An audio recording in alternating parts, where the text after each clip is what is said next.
নমস্কাৰ ৰিসেণ্টলি বিভিন্ন মিডিয়া হাউচত গ্লোবাল নেচাৰ কনজাৰভেশ্যন ইণ্ডেক্স চমুকৈ NCI 2024 নামেৰে এটি ৰিপৰ্ট পাব্লিছ হৈছে যাক লৈ বহুত বেছি কণ্ট্ৰভাৰ্চি চলি আছে আৰু বিশেষকৈ ভাৰতৰ স্থানক লৈ ইয়াতে কৈছে যে ভাৰতৰ স্থান অতি লজ্জাজনক তো সঁচাকৈ ভাৰতৰ স্থান লজ্জাজনক হয় নে নহয় আমি এই ভিডিঅ'টোত গম পাম ঠিক আছে তো কি হয় গ্লোবাল নেচাৰ কনজাৰভেশ্যন ইণ্ডেক্স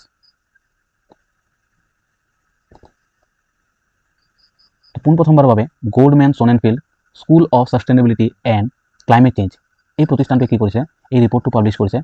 য'ত এই প্ৰতিষ্ঠানটোৱে বিশ্বৰ 180টা দেশৰ পৰিৱেশ সম্পৰ্কীয় বিভিন্ন সমস্যাসমূহক লৈ পৰিৱেশ সম্পৰ্কীয় বিভিন্ন বিষয়সমূহক লৈ সমীক্ষা কৰিছিল ঠিক আছে আৰু স্পেচিয়েলি এই চাৰিটা বিষয়ত গুৰুত্ব দিয়া হৈছিল land management threats of biodiversity capacity and governance and future tense এই চাৰিটা বিষয়ক বেছ কৰি এই ৰিপৰ্টটো উলিওৱা হৈছে এই চাৰিটা বিষয়ৰ ওপৰত বহুত বেছি গুৰুত্ব দিয়া হৈছে ঠিক আছে তো ভাৰতৰ স্থান কিমান হয় এই ৰিপৰ্টটোত ভাৰতৰ স্থান হয় বিশ্বৰ 180টা দেশৰ ভিতৰত ভাৰতৰ স্থান 176 তো সঁচাকৈয়ে ভাৰতৰ স্থান বহুত বেছি লজ্জাজনক হয় আৰু ভাৰতৰ স্থানক লৈ মেইনলি কণ্ট্ৰভাৰ্চি চলি আছে স্পেচিয়েলি এই ৰিপৰ্টটো কি হয় ৱেষ্টাৰ্ণ মিডিয়াৰ দ্বাৰা পাব্লিছ কৰা হৈছে আৰু ভাৰতবৰ্ষৰ বিভিন্ন নেতাসকলে কি কৰে যেতিয়া ৱেষ্টাৰ্ণ মিডিয়াৰ পৰা কিছুমান ৰিপৰ্ট পাব্লিছ হয় তেওঁলোকে কৈ দিয়ে যে ৱেষ্টাৰ্ণে ভাৰতৰ উন্নতি চাব নোৱাৰে আৰু সেইকাৰণে এনেকুৱা কণ্ট্ৰভাৰ্চিয়েল ৰিপৰ্টসমূহ পাব্লিছ কৰে য'ত ভাৰতক কি কৰা হয় বহুত তলত দেখুওৱা হয় তো সঁচাকৈ এনেকুৱা হয়নে নহয় ভিডিঅ'টো আমি চাম আৰু লগতে সঁচাকৈ ভাৰতত বৰ্তমান সময়ত এনভাইৰনমেণ্টৰ চিনাৰিঅ কি হয় আমি চাম যে কিমানখিনি এনভাইৰনমেণ্টৰ লগত গুৰুত্ব দি আমি কামবোৰ কৰি আছোঁ ঠিক আছে তো এই ৰিপৰ্ট অনুযায়ী কৈ আছোঁ যে এই ৰিপৰ্টত ভাৰতত কি হৈছে 180টা দেশৰ ভিতৰত বৰ্তমান 176 স্থানত আছে ভাৰতবৰ্ষ আৰু 100 নম্বৰৰ ভিতৰত মাত্ৰ 45.5 নম্বৰহে স্ক'ৰ কৰিব পাৰিছে তো ভাৰতৰ তলত কোনকেইটা দেশ আছে মাইক্ৰনেছিয়া আছে 177 ইৰাক আছে 178ত টাৰ্কি আছে 179ত আৰু কিৰিবাটি আছে 180 ঠিক আছে তো ভাৰতৰ প্ৰদৰ্শন ইমান বেয়া কিয় হৈছে এই ৰিপৰ্টত তাৰো কিছুমান কাৰণ দিয়া হৈছে যে ভাৰতৰ স্থান ইমান বেছি বেয়া কিয় হৈছে তো ইয়াত কি হৈছে যে ভাৰতৰ আনপ্লেন লেণ্ড কনজাৰভেশ্যনৰ কথা কোৱা হৈছে যে আমি জানো যে ভাৰতবৰ্ষত কি হয় লেণ্ড কনজাৰভেশ্যনক বহুত বেছি গুৰুত্ব দিয়া নহয় যদিও বহুতকেইটা পলিচি আছে কিন্তু এইবোৰ ইমপ্লিমেণ্ট নহয় য'ত ত'ত আমি কি কৰি আছোঁ ঘৰ বনাই আছোঁ য'ত ত'ত ৰাস্তা ঘাট বনাই আছোঁ তো সেইবোৰক লৈ কি কৈছে ইয়াতে সেইবোৰৰ কথাও কোৱা হৈছে লেণ্ড কনজাৰভেশ্যনক লৈ এইটো ৰিপৰ্টত কোৱা হৈছে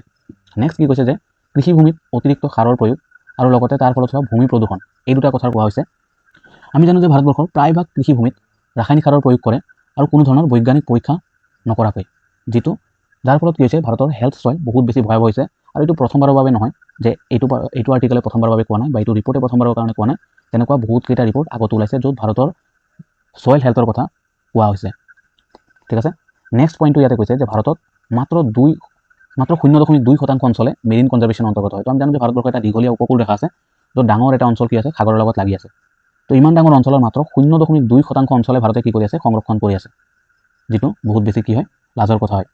ঠিক আছে সেইটো ৰিপৰ্টত কোৱা হৈছে যে কমচে কম 7.5% হ'ব লাগে য'ত আমি মাত্ৰ 0.2% আছোঁ তাৰ উপৰি কৈছে যে আনপ্লেন এগ্ৰিকালচাৰ আৰ্বানাইজেশ্যন আৰু ইনফ্ৰাষ্ট্ৰাকচাৰেল ডেভেলপমেণ্ট তো এইকেইটাৰ কথাও কৈছে ইয়াতে এইকেইটা বিষয়ৰ কথাও কৈছে যে আনপ্লেন এগ্ৰিকালচাৰ মানে কি হয় যধে মধে আমি খেতি কৰি আছোঁ পাহাৰ কাটি আমি খেতি কৰি আছোঁ তো তেনেকুৱা বস্তুবোৰ কি হৈছে ভাৰতবৰ্ষত বহুত বেছি হৈ আছে লগতে আৰ্বানাইজেশ্যন ভাৰতৰ চহৰসমূহৰ কথা আমি ক'বই নালাগে গাৰ্বেজ ছিষ্টেমেই হওক ৰাস্তা ঘাটেই হওক বা বেলেগ বেলেগ ধৰণৰ কিছুমান সমস্যা আমি আৰ্বানাইজেশ্যনত দেখা পাওঁ ঠিক আছে আৰু লগতে ইনফ্ৰাষ্ট্ৰাকচাৰেল ডেভেলপমেণ্ট ব্ৰিজ নিৰ্মাণ ৰাস্তা ঘাট নিৰ্মাণ তাৰপিছত ৰেল লাইন নিৰ্মাণ এইবোৰত আমি নেচাৰক বহুত বেছি গুৰুত্ব নিদিওঁ বনাব লাগে বনাই থৈ দিওঁ গছ কাটিব লাগে গছ কাটি দিওঁ যাৰ ফলত কি হৈছে জৈৱ বৈচিত্ৰ্যত বাৰুকৈ প্ৰভাৱ পৰিছে ঠিক আছে এই ৰিপৰ্টটোত এটা ডাটা দিয়া হৈছে যে 2001 চনৰ পৰা 19 চনৰ ভিতৰত ভাৰতবৰ্ষত 23,000 স্কুৱেৰ কিলোমিটাৰ বনাঞ্চল ধ্বংস কৰা হৈছে তো সঁচাকৈ বহুত বেছি ভয়াৱহ হয় বৰ্তমান সময়ত ভাৰতৰ এনভাইৰনমেণ্টেল চিনাৰিঅ'সমূহ আৰু এটা কথা ইয়াতে কৈছে যে ভাৰতবৰ্ষৰ 67.5% সাগৰীয় প্ৰাণী আৰু 46.9% স্থল প্ৰাণীসমূহ কি আছে যাৰ জনসংখ্যা বৰ্তমান সময়ত ভয়াৱহ গতিৰে কমি আছে ঠিক আছে আৰু লগতে কোৱা হৈছে যে ভাৰতবৰ্ষ বৰ্তমান কি হয় India is the 4th largest illegal wild life trader in the world তো ভাৰতবৰ্ষত কি হৈছে যে চোৰাংচোৱাভাৱে কি হয় বন্যপ্ৰাণীসমূহৰ বিভিন্ন অংগ আৰু লগতে বিভিন্ন ধৰণৰ গছ গছনিসমূহ যিবোৰ কনজাৰ্ভ কৰা হৈছে সেই গছ গছনিসমূহ ইলিগেলিভাৱে কি কৰা হৈছে বিশ্বৰ মাৰ্কেটত বিক্ৰী কৰা হৈছে ৱৰ্ল্ডৰ মাৰ্কেটত বিক্ৰী কৰি থকা হৈছে আৰু এইটো ভাৰতবৰ্ষ পৃথিৱীৰ ভিতৰত 4 নম্বৰ স্থানত আছে এনেকৈ ইলিগেলি ট্ৰেড কৰাৰ ক্ষেত্ৰত ঠিক আছে যেনেকৈ আমি পুষ্পাত দেখা পাইছিলোঁ পুষ্পা ফিল্মটোত দেখা পাইছিলোঁ তেনেকৈ ইলিগেলি গোটেই ৱৰ্ল্ডত বৰ্তমান ভাৰতবৰ্ষৰ চোৰাংচোৱা ব্যৱসায়ীসকলে ব্যৱসায় কৰি আছে এনেকৈ অবৈধভাৱে তো ইয়াৰ সলিউশ্যন কি হয় তো সলিউশ্যন আমি ডিছকাছ কৰিম ইয়াতে তো প্ৰথমটো সলিউশ্যন কি হয় প্ৰথম সলিউশ্যনটো হয় পলিটিকেল উইল ঠিক আছে আমি জানো যে আমাৰ যিকোনো সমস্যা এটা সমাধান কৰিবলৈ হ'লে পলিটিকেলি আমি সমস্যাটোৰ সমাধান কৰিব লাগিব ঠিক আছে তো পলিটিকেল উইল আমাক লাগিব একচেপ্ট দ্য প্ৰব্লেম এটা এটা বহুত ডাঙৰ প্ৰব্লেম হয় আমাৰ দেশত যে আমি প্ৰব্লেমবোৰ একচেপ্ট নকৰোঁ আৰু যেতিয়ালৈকে প্ৰব্লেম একচেপ্ট নকৰোঁ তেতিয়ালৈকে আমি তাৰ সমাধানৰ কথাও চিন্তা কৰিব নোৱাৰিম আমি কি কৰোঁ আমাৰ দেশত কি হয় যে স্পেচিয়েলি এইটো পাৰ্টিয়ে সেইটো পাৰ্টিক দুখ দিয়ে, সেইটো পাৰ্টিয়ে বেলেগ এটা পাৰ্টিক দুখ দিয়ে, তেনেকৈ চলি আছে, যাৰ ফলত প্ৰব্লেমবোৰৰ সলিউশ্যন ওলোৱা নাই। ঠিক আছে।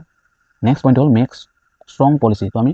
এইবোৰৰ ক্ষেত্ৰত বিশেষকৈ এনভাইৰমেণ্টৰ ক্ষেত্ৰত আমি ষ্ট্ৰং পলিচি নিৰ্মাণ কৰিব লাগিব। পলিচি আমাৰ দেশত নিৰ্মাণ হৈ থাকে বাৰু, পলিচিবোৰ হৈ থাকে কিন্তু ইমপ্লিমেণ্ট নহয়। চ' নেক্সট পইণ্টটো আমি সেইটোৱে দিছোঁ যে ইমপ্লিমেণ্ট, পলিচিটো নিৰ্মাণ কৰিব লাগিব, তো লগতে ইমপ্লিমেণ্টো কৰিব লাগিব। 5 নম্বৰ পইণ্টটো আছে এৱেৰনেছ, মানে সজাগতা। তো আমি দেশৰ নাগৰিকক এনভাইৰমেণ্ট ৰিলেটেড ইছ্যুসমূহক লৈ সজাগ কৰিব লাগিব। তাৰ নেক্সট পইণ্টটো হ'ল ছাষ্টেইনেবল ডেভেলপমেণ্ট, তাৰ মানে বহনক্ষম উন্নয়ন, যে আমি এনেকৈ উন্নয়নো কৰিব লাগিব, আমি ডেভেলপমেণ্ট কৰিব লাগিব, কিন্তু পৰিৱেশৰ কোনো ধৰণৰ ক্ষয় ক্ষতি নকৰাকৈ, পৰিৱেশৰ লগত চলি আমি উন্নয়ন কৰিব লাগিব। ঠিক আছে, যেনেকৈ ৱেষ্টাৰ্ণ কাণ্ট্ৰিবিলাকত হয়। আৰু নেক্সট হ'ল ফাণ্ড। তো আমি পৰিৱেশক যদি সুৰক্ষা দিব লাগে, আমি ফাণ্ডটো ৰিলিজ কৰিব লাগিব, আমি বহুত পৰিমাণৰ টকা পইচা পৰিৱেশৰ ওপৰত খৰচ কৰিব লাগিব। তো ভিডিঅ'টো এইটোৱে আছিল যে আমি গ্ল'বেল নেচাৰ ইণ্ডেক্সক লৈ আমি আলোচনা কৰিলোঁ। ঠিক আছে, ইয়াতে গ্ল'বেল নেচাৰ কনজাৰ্ভেশ্যন ইণ্ডেক্স পোনপ্ৰথমবাৰৰ বাবে 2024 ৰিলিজ কৰা হৈছে। ঠিক আছে, য'ত ভাৰতৰ স্থান বৰ্তমান সময়ত বহুত বেছি লজ্জাজনক হয়। তো আশা কৰোঁ ভাৰতে ইয়াক লৈ চিন্তা চৰ্চা কৰিব, চৰকাৰে চিন্তা চৰ্চা কৰিব, আৰু আগন্তুক বছৰসমূহত আমি এই ইণ্ডেক্সত কমচে কম 100 ৰেংকৰ ভিতৰত থাকিব পাৰোঁ। তো ধন্যবাদ, আজিলৈ ইমানেই।